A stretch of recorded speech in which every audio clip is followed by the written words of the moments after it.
मैं doctor Amarnath Agarwal SCRS government PG college Sawai Madhopur BCom part first ABST first का paper financial accounting के संबंध में आप लोगों से डिस्कस कर रहा था। पिछले 2 वीडियोज़ में मैंने कुछ अकाउंटिंग कॉन्सेप्ट्स के बारे में बताया था।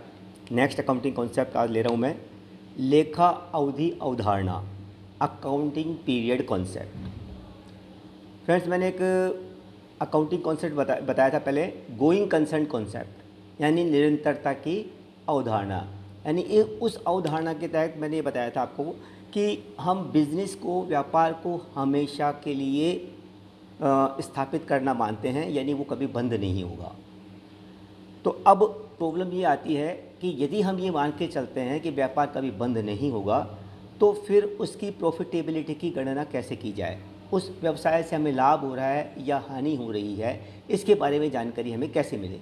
तो एक नई अवधारणा इसमें और जोड़ी गई कि लेखा अवधि अवधारणा, अकाउंटिंग पीरियड कॉन्सेप्ट। इसके तहत हम ये मान के चलते हैं कि अकाउंटिंग का, यानी अपने बिजनेस का जो परफॉर्मेंस इवैल्यूएशन करना है, हर साल आपको अकाउंटिंग तैयार करनी है, हर साल में एक बार अपन को अकाउंट्स तैयार करने हैं और हमें लाभ या हानि की गणना करनी है।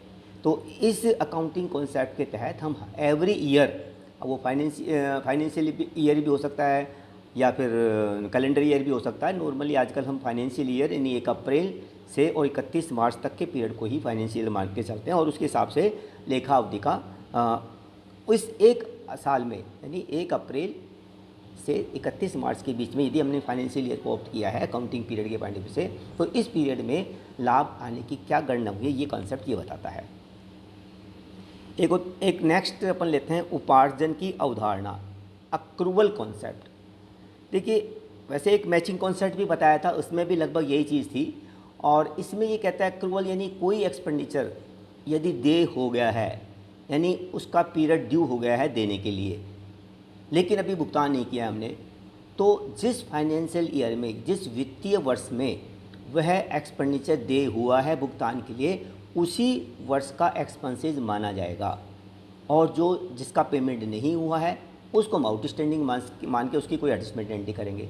इसी तरह से यदि हमने कोई एक्सपेंसेस एडवांस में पेमेंट कर दिया है, जो जिस ईयर के लिए हम अकाउंटिंग ईयर जो अकाउंटिंग ईयर अपने फाइनेंशियल ईयर है, तो उस ईयर से एडवांस का भुगतान कर दिया है, तो हम उसको प्रीपेड एक्सपेंसेस मानते हुए उस ईयर का एक्सपेंसेस नहीं मानेंगे और उसको वहाँ से लेस कर देंगे। इसी तरह से इनकम के संबंध में भी चीज़ होती है।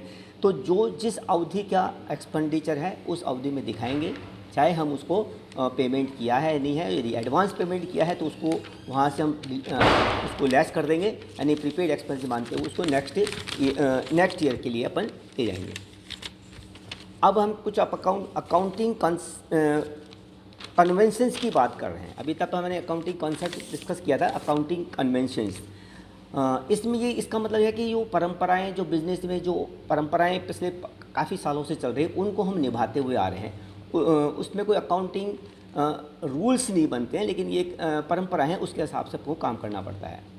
इसमें एक है अनुदारवादिता या रूढ़िवादिता की परंपरा, जिसको पता है convention of conservatism, convention of conservatism, अनुदारवादिता यानी रूढ़िवादिता की परंपरा।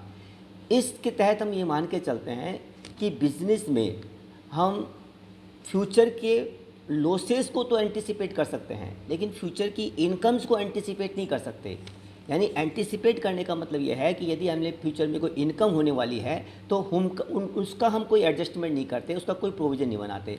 लेकिन फ्यूचर में यदि कोई हानि होने वाली है तो उसका हमको प्रोविज़न बनाना ज़रूरी है, जैसे provision for doubtful debt, provision for discount on debtors, provision for depreciation. यानी इसी तरह की प्रोविज़न फॉर डेप्रिशिएशन तो खैर कंपलसरी है, लेकिन प्रोविज़न फॉर डाउटफुल डेट है, provision for discount on debtors है। यानी फ्यूचर में जो हमको नुकसान होने वाला है डूबत ऋण के रूप में या डिस्काउंट अलाउंस के संबंध में, उनका हम पहले ही प्रोविज़न कर लेते हैं। लेकिन यदि फ्यूचर में कोई इनकम होने वाली है तो उसके लिए हम कोई प्रोविज़न पहले नहीं बनाते। ये रूढ़िवादिता का सिद्धांत कहते हैं। एक है पूर्ण प्रकटीकरण परंपरा, फुल डिस्क्लोजर कन्वेंशन। ये बताता है कि बिजनेस के संबंध में, देखिए, हर पॉइंट जो है अपने आप में सेल्फ एक्सप्लेनेटरी है। आप उसको साहित्यिक पॉइंट ऑफ व्यू से भी देखें, उसका मीनिंग देखें तो वही निकलेगा, पूर्ण प्रकटीकरण, यानी सब कुछ प्रकट होना चाहिए, कुछ भी हिडन नहीं होना चाहिए, छुपाया नहीं जाना चाहिए।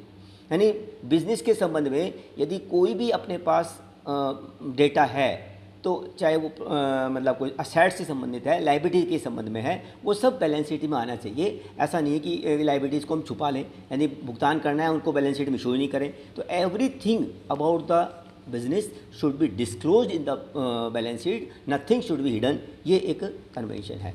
नेक्स्ट कुछ कन्वेंशन और बचती हैं, वो नेक्स्ट वीडियो में अपन लेंगे। Thank you very much.